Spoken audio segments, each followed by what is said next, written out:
என்ன நடைபெற்றுக் கொண்டிருக்கிறது என்ற உண்மை நிர்வாகிகளுக்கு தெரிந்திருக்கும். ஏன்னா அது அவருக்கு தெரியும். ஆனால் அதை செய்ய தவறிவிட்டார்.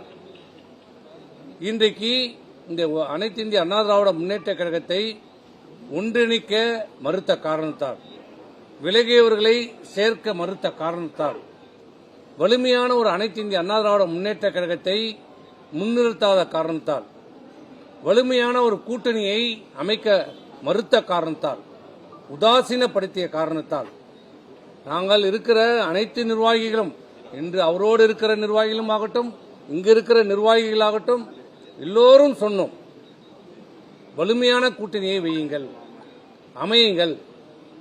இன்றைக்கு நமக்கு தேவை தமிழக வெற்றி கூட்டணியோடு கூட்டணி வையுங்கள் என்று அத்தனை பேரும் சொன்னோம்.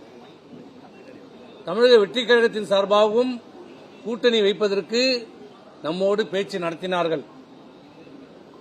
இன்று அவர் இல்லை என்று மறுக்கலாம். ஆனால் உண்மை அதுதான், நிதர்சனமான உண்மை அதுதான். ஆனால் அவர்களை கூட்டணி பேச வந்தவர்களை உதாசீனப்படுத்தினார்.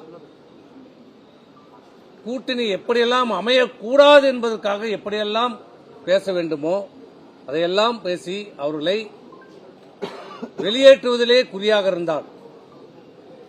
தமிழக வெற்றி கழகத்தை மட்டுமல்ல, தேசிய முற்போக்கு திராவிட கழகத்தையும் சேர்ப்பதற்கு அவருக்கு மனமில்லை. அதை 0.5% கட்சி என்று சொன்னார். இப்படி சொன்னால் எந்த கட்சி ஏற்றுக்கொள்ளும், தாங்கிக் கொள்வார்கள்? அவர்களையும் வலுக்கட்டாயமாக இந்த கூட்டணியிலிருந்து வெளியேற்றப்பட்டார்கள்.